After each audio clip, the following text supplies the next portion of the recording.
Hi, my name is Julika, which is Hungarian for Julie, and I'm not sure if this will be the intro video for the channel, but I wanted to just talk about my background and who I am and how I came to be interested in all things metaphysical and tarot and all the other things. My background is 100% Eastern European, just 100% European from the standpoint of the Holy Roman Empire that was known as the Hungarian Empire at the time, ruled by the Habsburgs and all of the people that, you can Google.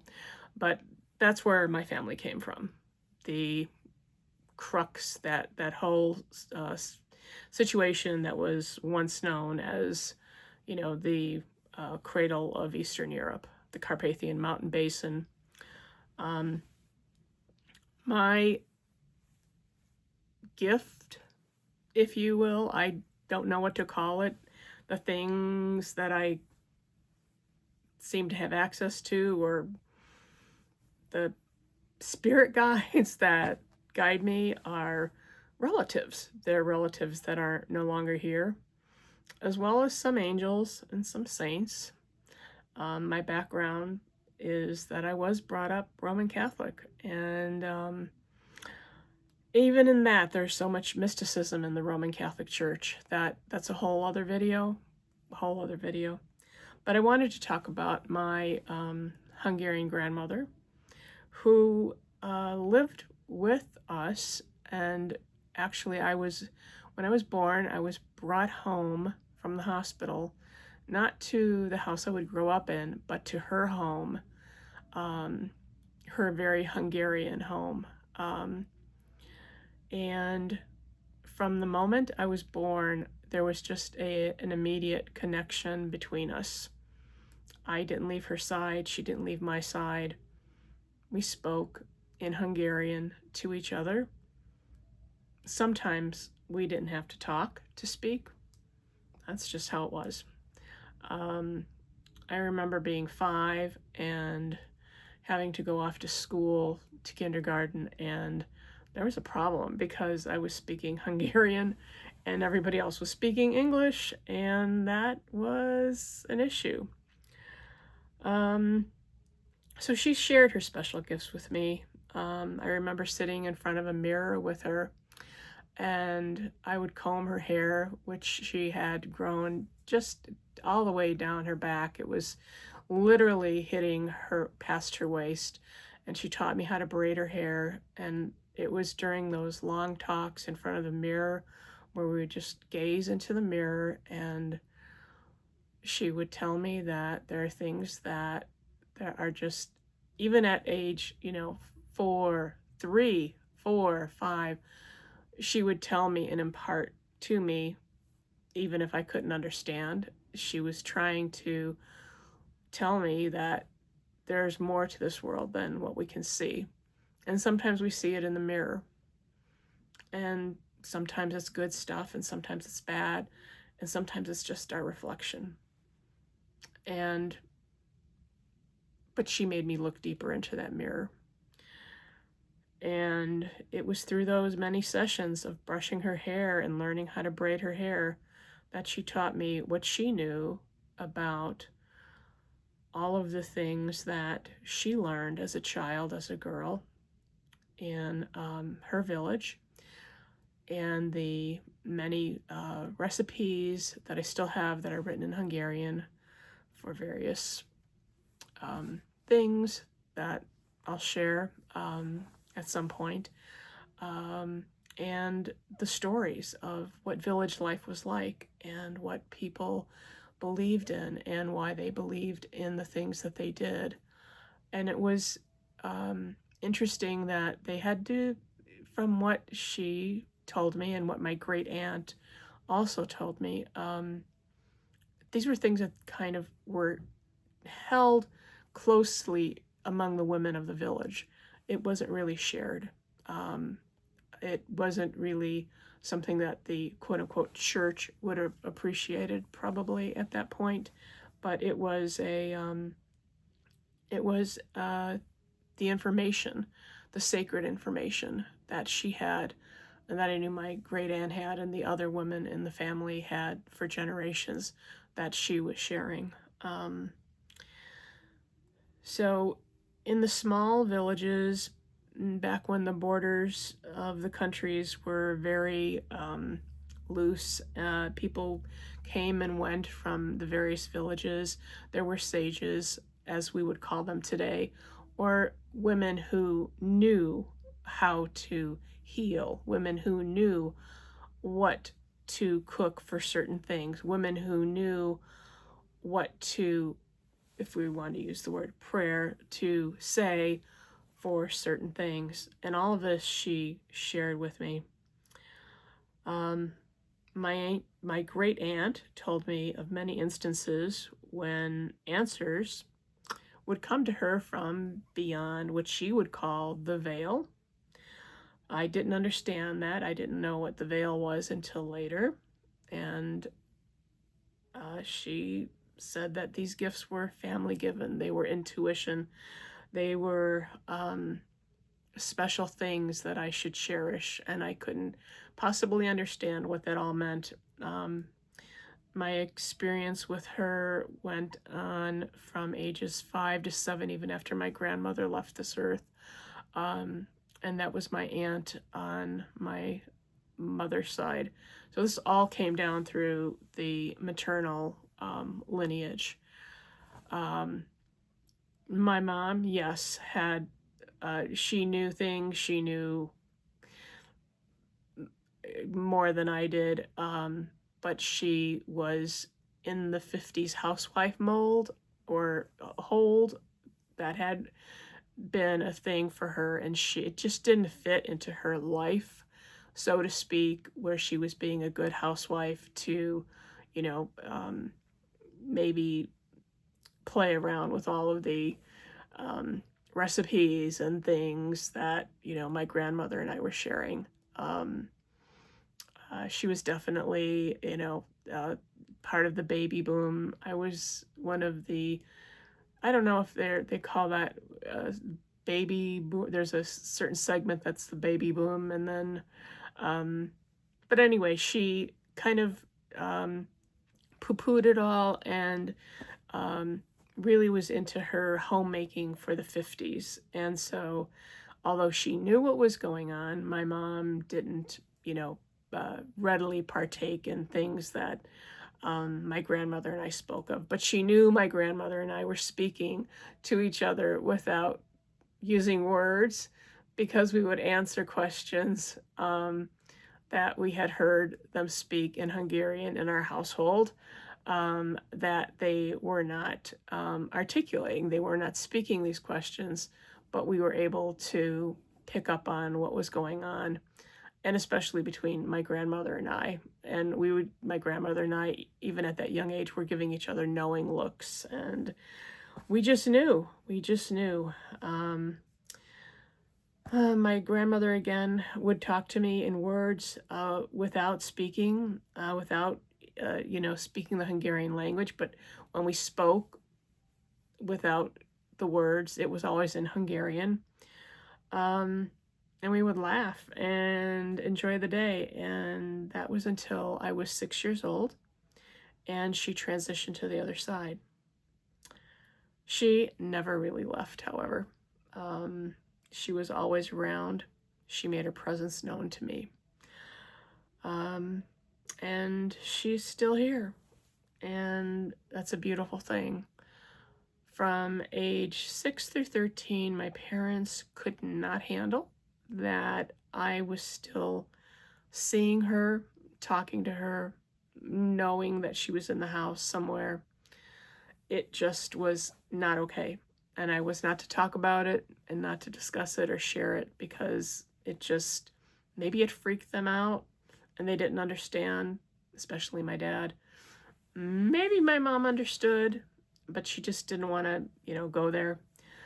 But I knew my grandmother was still there. I saw her at the top of the stairs. I saw her in her room. I saw her in the kitchen. I saw her everywhere. And it was so comforting and so wonderful. Anyway, so my parents couldn't handle that, and there were protestations about, this is just not happening. You are not seeing anything. They didn't want to believe anything that, I was telling them. And I have a sister who was also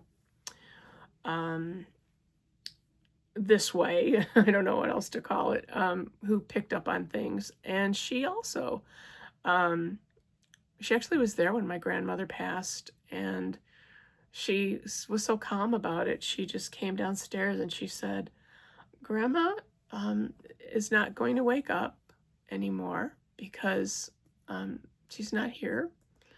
I believe that's what she told my parents. And she said, yeah, Bozo Circus is on, but Grandma can't watch it anymore because she's not here. And that's how my parents found that my grandmother had passed away. So I have a sister with, I believe, some abilities, and I don't think she likes to talk about them or indulge that side, and that's okay. Everybody needs to do their own thing, right? So whatever this gift is, I feel like it's been with me since birth. And it's always just been like this. I know things before they happen. Sometimes it's very, very, very specific. Sometimes if it's going to be an epic catastrophe, I will get a full week of impending doom, the sense of impending doom before the tragedy. The one that sticks out as a story that I had witnesses to was when I was in nursing school.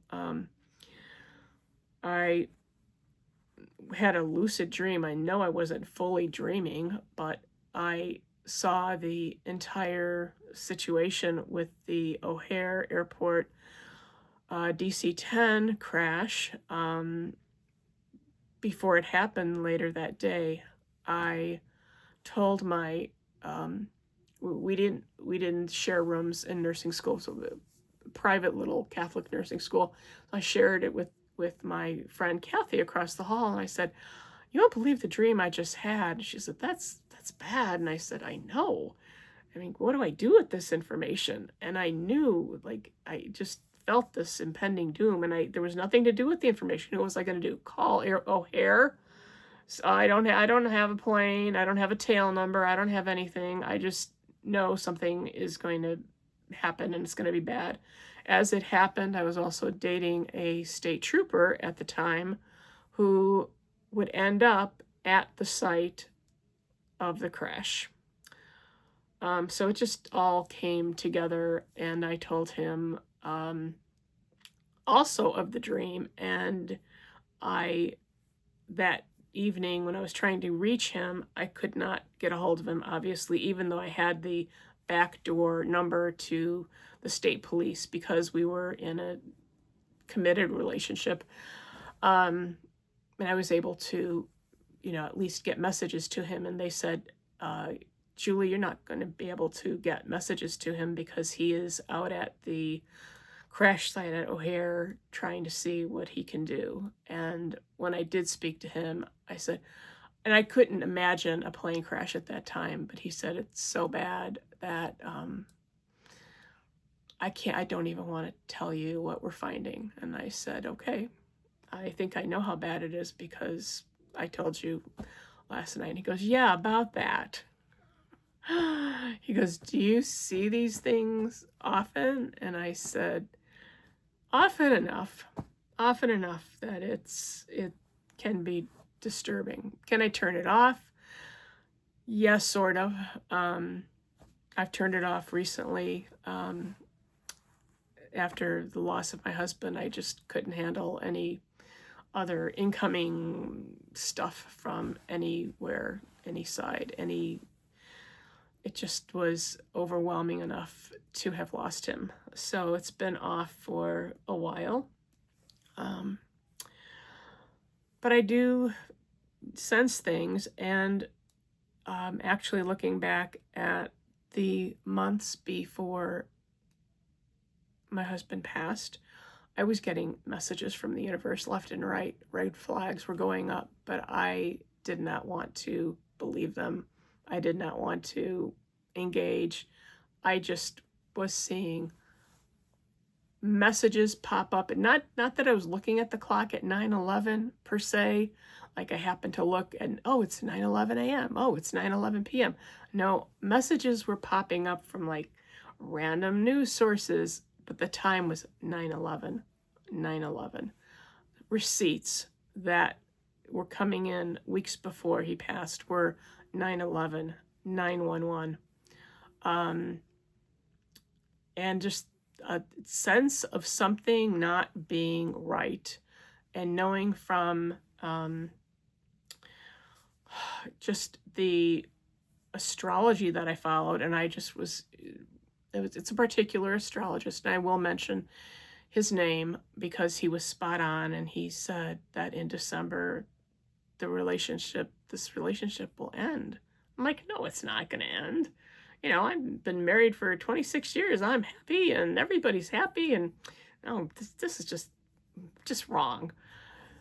Little did I know. He even had prepared a chart for that year for 2024. And on that day, December 11th, and this is hard to talk about, but going back to it, when I looked at it, because I hadn't looked at the whole year, I just put it away. I'm like, okay, well, I know what January and February are going to bring in 2024. I'll look at, the rest of the year later.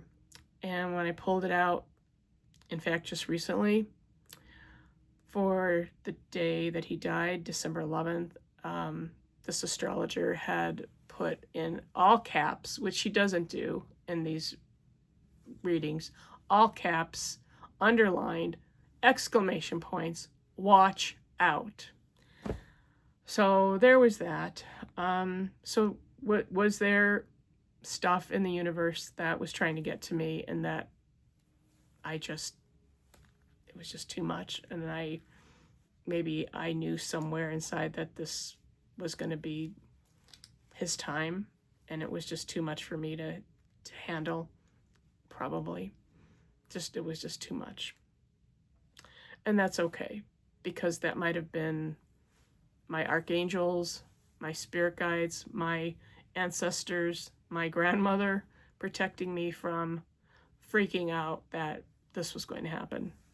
And there wasn't anything that was physically wrong in particular with him that would have led me to believe that, okay, this is happening. This is running a little long, but this is the story, and this is my story on how I got to the place I am with being able to pick up on things and being able to read the oracle cards and read the tarot cards. And even without them, it's like things just come in, and they just do. And I have to set some clear boundaries, especially now that I've opened up to it fully. Like, okay, I do not want to be bothered right now with whatever it is that you want to send me as far as messages, because sometimes it's just too much, especially right now in this world that we're living in. I have to stop doom scrolling. I have to stop the news. I have to stop it because it's all just too much. And I think a lot of us feel that way. It's just all gotten to be too much. And especially for those of us who are empaths, and I know what's going on with a sister that I have who is disabled.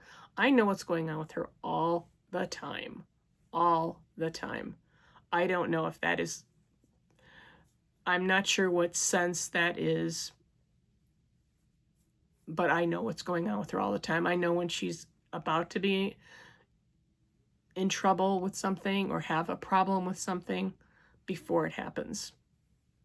That's a whole other story, and I'm going off on tangents here, but I want you to get to know me so that you understand where I come from when I'm looking at cards, and when I'm looking at oracle cards, and when I'm just getting messages.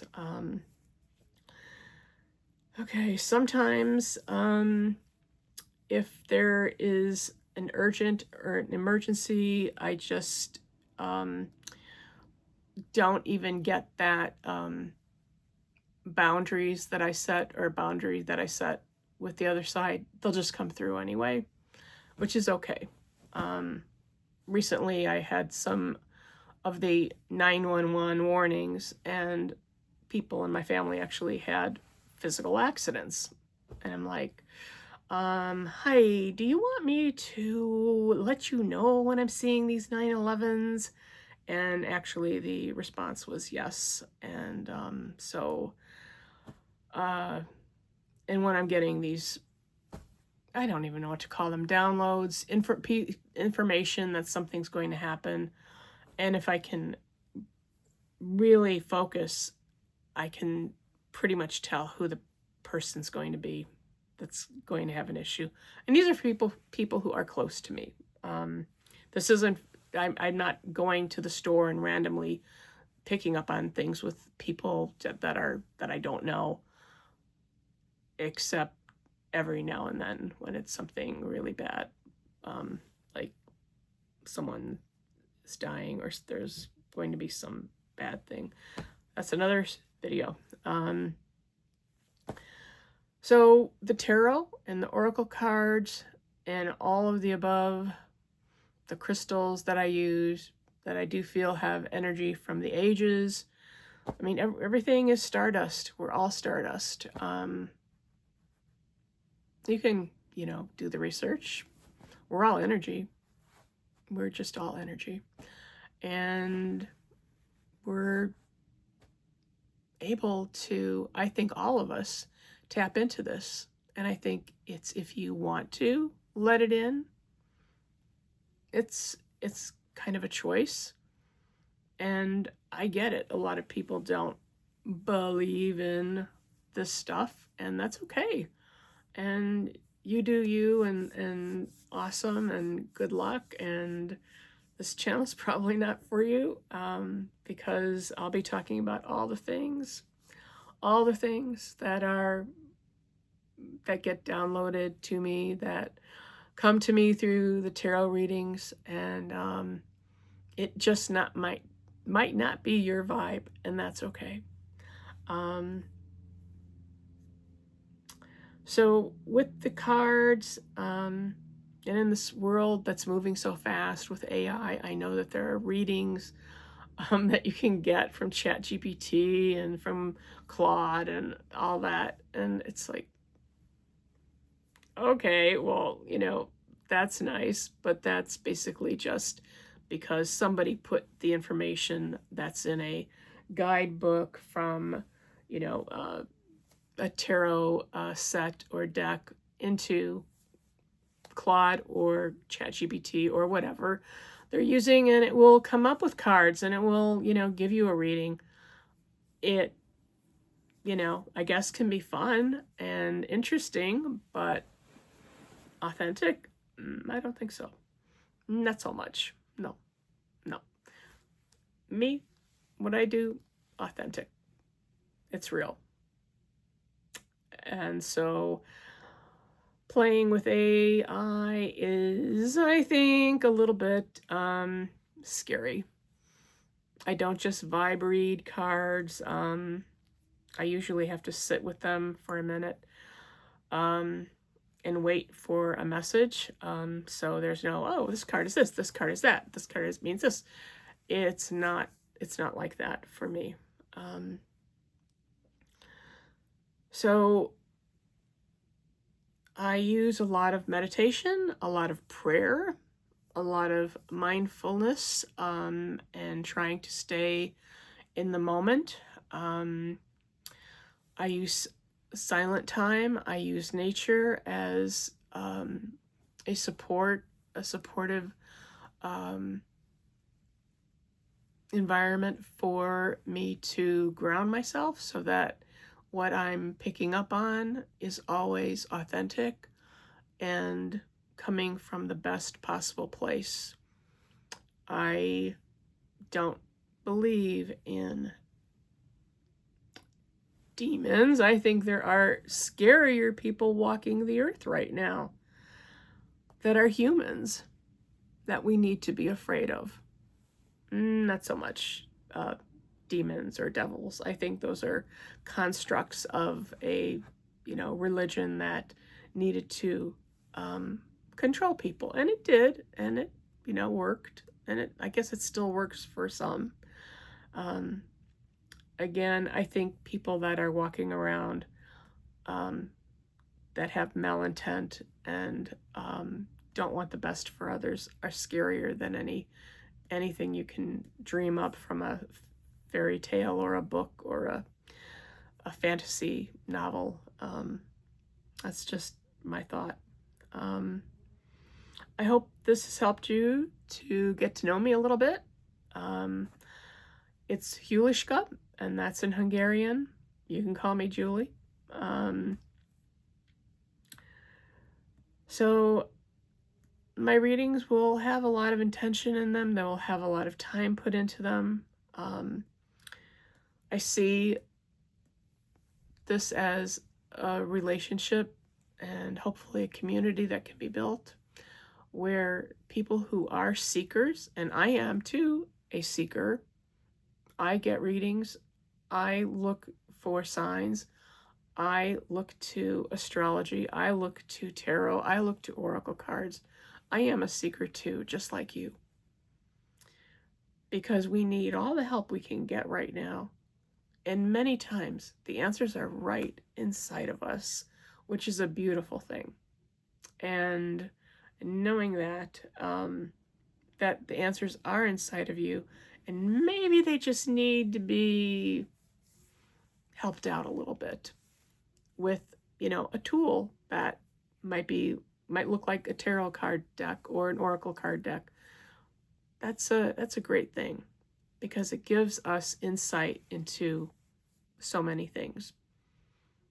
And I've talked about the gifts that I have. I use them. I use them very carefully. I use them with prayer. I don't abuse them.